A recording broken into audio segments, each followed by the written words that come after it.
guys, it's your girl Kiya. It's your boy Jayla.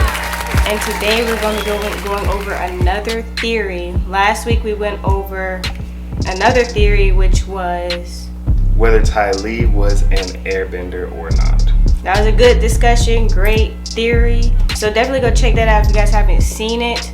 Also on this channel, I did put an announcement in earlier this week. So this channel is going to be dedicated to basically show reviews or like show theories, movie theories, things like that. And then I have a separate channel for my vlogging channel. So if you're into that, go ahead and go over there. It'll be in the description box, so you can go over to that channel and subscribe if that interests you. But right now we're going to be going over another theory, which is, was Katara supposed to be the next Avatar? On a side note, we should do a Mandalorian. I feel like that's a really I think Mandalorian would be pretty cool. Anyways, yes, Katara. Was she supposed to be the next Avatar? Okay, go ahead. Well, personally for me, I think that of course the main reason people figure that maybe she was supposed to be the next one is because of how powerful she is as a waterbender, which is, you know, she's definitely the most powerful waterbender you'll see throughout the Avatar series. And I personally think she's way more powerful than Avatar Korra. Let's just be honest here. She is. Prime Korra versus Prime Katara. I take Prime Katara all week. Absolutely. So basically in this theory, people are saying, so let's just say Aang didn't actually live, you know what I'm saying? Because he survived because he did the whole iceberg thing, like he froze, and he was like that for like 100 years. And so Sokka and Katara were the ones who were able to rescue him. So people are thinking that if Aang had never survived, then technically Katara could have been the one after him who would be the Avatar because of how powerful she is as a waterbender and things like that. So personally for me, it's a good theory, but at the same time, that would mean that a lot of I feel like maybe she had been born earlier. So I feel like a lot of things would have kind of been different. It's kind of a weird theory when I think about it, because usually right after the Avatar dies, right, then you have the next Avatar. So if he dies all that time ago, because keep in mind, people were saying that in the time that the show was going on, it was already 100 years. So even in that timeline, she would have already most likely been really old or dead by that time anyway. Had Aang died in the past before he was able to freeze himself. So I personally think it's a good theory, but at the same time, it'll just mean that things would be a little bit she'll be older and not so young, you know what I'm saying? Like she would have been an adult by the time that it actually reached that timeline that the actual show took place. Well, I agree, but also think considering this as well, cause the southern water tribe had already been stripped of pretty much all of its waterbenders. That's true. So. And that happened almost directly because they attacked the water tribes directly after they attacked the air temples. Mm-hmm. So, and they most likely did that because they knew that the southern water tribe was supposed to be coming next. We know that the cycle is male female, right. And for the water tribe is north south. So Korg was the last waterbender. Mm-hmm. So he was the last waterbender from the northern kingdom. Right. So that means that the next waterbender would have had to come from the southern. Right. Would have had to come from the southern water tribe, and it would have had to be a woman. Korra fits those Korra and Katara fit those descriptions. And you look at it, and as soon as they wiped out the airbenders, they believed that Aang was dead. But the first thing that they did was they went to the southern water tribe because they knew the cycle. So and they took all of the benders from the southern. Notice they didn't do that with the earthbenders. That's true. They did that with the southern water tribe. So that could have delayed. That situation could have delayed her. Yeah. Her coming at that point. True. So they weren't trying to stop the cycle. In a sense, they're trying to delay it, put it off as much as possible. Yeah, I get you. I think that would be a good explanation if Katara was supposed to be the next waterbender. I think it makes sense. Mm-hmm. If you consider that Aang died and the way that they went about trying to remove that, sort of trying to cut it off, make sure that there weren't any more avatars coming through. I think that would make sense. I think that it would take a little bit more of a stretch, a little bit more of a reach. But I mean, I think Katara is basically a more reserved like version of Korra, which is what makes her more powerful. Yeah, she's more dedicated to the art of the bending, and she's more strategic, and she has a higher bending IQ than Korra does. And she's open to different techniques and different things like that. She taught herself for the most part. Right. So when you take those things into consideration, you look at how she was a natural bender, how natural she was. She didn't have any teachers there, no other benders in the village, but yet she was as advanced as she was, and she advanced as far as she did in such a short time in that bending. When you look at how powerful she is, it makes sense that she would have been that next in line. Yeah, so I agree with that for sure. That actually makes sense, because I was thinking, well, that, he needs some milk. But then when you brought that up, it actually does make sense the way you put it. Because, like, honestly, my thing is the only way you can actually cut off, like, the Avatar line was to have them in the Avatar state and then kill them. So technically, even though if Aang would have died, you still would have had waterbenders, out there that could technically end up being the Avatar. But they would have to fit that description of Southern, and they removed a lot of the benders, and especially a lot of the men. When they went to the Southern Water Tribe, there weren't very many men. There weren't really any men there besides Sokka. Right. I didn't even think about that, because I was like, well, what's the point of them going? Of course, they didn't want like them to be powerful, but the fact that they targeted them as a group, like them at their tribe and not like the northern tribe, it kind of makes sense now. So I get what you're saying. So in that way, the theory that makes sense, that it would have put her off for actually quite a while. Actually. And I think one thing that a lot of other people don't consider is that Avatar 1 wasn't born the Avatar. That was a spirit that he took on. Right. So what people don't realize is that say Aang did survive in the iceberg for 100 years and died in the iceberg, that spirit could have passed on to Katara. That's true. I think that there's certain things that happen in the spirit world that sort of make loopholes a little bit. Like sort of how with the airbenders, there weren't any airbenders that were technically born. And if those people who were there were of airbending descent, that was awoken. Yeah. So considering that there must be something in every bender, right, that can be unlocked. Just like Iroh, sort of, he in a way, even though he couldn't physically bend the other elements, he mastered the other elements. Yeah, right. So there's a spiritual aspect to it. So Katara, if she was supposed to be that next in line, Aang had died, who's to say that she can't collect those spirits and still become the Avatar?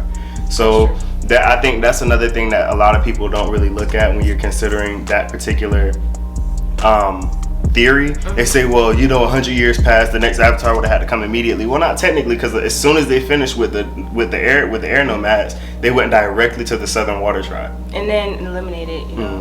Did the whole they took them in. Yeah. They took them in, and they removed a lot of their waterbenders. Right. So in that way, the theory. Pretty good. And as far as like but Katara as like the new Avatar, man, that would be I really do honestly think that when you look at the most powerful, we already know that Kuruk, based off of the story of Kuruk, he was probably the most powerful. And when you look at majority of the benders, of the most powerful benders amongst the previous avatars, the most powerful ones were technically the waterbenders. You look at the waterbenders and you're like, oh well, they're just beast. Yeah. Like, so you look at I think that she would have been up there. You have Kuruk and you have Kyoshi, and those two were like, and it's like right here for those two. I think Katara could have been better than both of them. Yeah. I think she would have been more powerful than both of them. Yeah, she would have been a very powerful Avatar for sure. Especially because you remember that episode when she went to go track down the dude who had killed her mom. Like the way that she was acting, the way that like her power, you actually see it. You know what I'm saying? She had the air of an Avatar in that moment. When you looked at that moment, like the way she made the rain stop. Oh yeah. Like that whole you could see, like, you could sort of insert the Avatar state in there and it would have made sense. Like, you could have had her eyes turn blue and it would have made complete sense in that moment, because that's the air that she gave off. She gave off the air of an Avatar. And I think if Korra Avatar Korra had been, like, had some of the characteristics that, because she did, but, like, she was way too hot-headed and very, like, she just did things, like, just out of nowhere. She didn't really think about it. But the thing about Katara, they're kind of similar in a way to where when they make their mind up about something, they're going to do it. And they're going to do whatever they can to help people people, if they see that they need help, they're gonna make a way to do it, even though it might not really be possible. I think Korra didn't reach her full potential because she never really tried to master bending as an art. Yeah. Like she didn't really care about the bending forms and the discipline Like the that spirit came. behind Yeah, it the discipline that comes behind each bending method. She never really cared to learn those. Yeah. So when she got in contact with people, whether they were any type bending, whether it was any type of bending that she was going up against, she didn't understand their form, but they mastered their craft, and she didn't understand their form or really her form. So she was really just getting kicked around all over the place, Right, which is why she leaned on her team so much for help. Yeah. But like the thing is, you can tell like the difference between like Team Avatar and like Team Aang, and then Team like Korra, is the fact that as far as like with Aang and his group, they're pretty much able to hold their own. Like let's just say like with Toph and Katara, like of course Sokka could too, even though he didn't really have any abilities. He was very smart in how like he knew how to function without like having like bending or anything like that. But like each one of them were able to hold their own because they're that powerful. They're able to hold their own without anybody else's help, including Aang. Now Aang, he really did need his friends, I'm not gonna lie, but like as far as like, but he was also younger as well. He was younger too. He was younger, and he was trapped in the iceberg for 100 years, so he didn't even understand the time and the culture that he was living in at that time as well. Yeah. So even with him, he don't really count that much. Also, like, bending evolved from that time period. He didn't realize how different bending was by the time he got to that time period either. So he's looking at these new bending forms and stuff like that, and he's like, "What the heck is this? I've never seen this before." So and you could sort of see that in his face when he saw the firebenders. He was like, "Hold up, I've never seen that type of bending before." So he was sort of stunted in that way. Like I don't blame Aang for not being as powerful as he was right out the gate. Yeah, at his age. And even then, you look at Aang in the Avatar state, and even still, his bending forms were kind of old. Like his bending forms looked a lot like the Kyoshi and the Rokus, as opposed to the avatars that we'll see as opposed to Korra and the bending methods that we'll see later on. Yeah. Like he was still sort of and the bending methods that we saw there. Like you see the Azulas. You see the Azulas, you see the Sozins, you see the and you start to see like the Kataras and Boomy. Boomy had an old bending style, but you look at the other earthbenders, their bending style was completely different. Yeah. So he's seeing a completely different type of bending than he was 100 years ago. Right. So That's why I kind of wish we could have seen him older and like actually see like how his bending like evolved from like a kid. 'Cause I feel like a lot of people are very hard on him, but I was like, he literally came out of the iceberg thingy and then had to go like straight to trying to learn all the other like bending methods and things like that, and then try to like develop himself in those ways, as well as trying to having to worry about having to take down the Fire Lord and all that other kind of stuff. Like you go to sleep. And you first of all, before you even get trapped in the iceberg, you find out that there's this war that they've been hiding from you for how long, and that you have to fight it, that you need to speed up to fight it. Yeah. So he's a 12-year-old kid. He runs away. He gets trapped in the iceberg, comes out, and now the war is already full-fledged and almost finished. They're asking him to basically save the world. And he has no idea the type of culture. Exactly. So the whole world changed. He wakes up and everything's already pretty much over. So he's in a situation where, really, I think Korra in that situation would have either folded or died. Oh, for sure. She would have died. I'm sorry. Because Korra is more like, people would say that Aang is a little emotionally weak, which he's 12 years old, but Korra is like 20, and she's weaker emotionally and mentally than Aang was. Aang had the meditation part of it as far as the air nomads, but Korra, you can argue she was unhinged emotionally. She was just sort of everywhere, and she didn't know how to control herself. She was strong. Like she had, like obviously she's a strong bender, but like I feel like that's the best part of her as like an avatar, is that she is powerful and that she doesn't give up even though she literally like losing. You know what I'm saying? But she still tries. But like I would say that's a good quality from her, like as an avatar. Like she doesn't give up, and she's pretty powerful with her bending. And that's where I think Katara would have been perfect, because she's emotionally. There was a couple of times where you see her really emotionally like explode. Yeah. But those moments you can count on one hand, where she really like exploded. But she's really a person who's in control. She's in control of her emotions.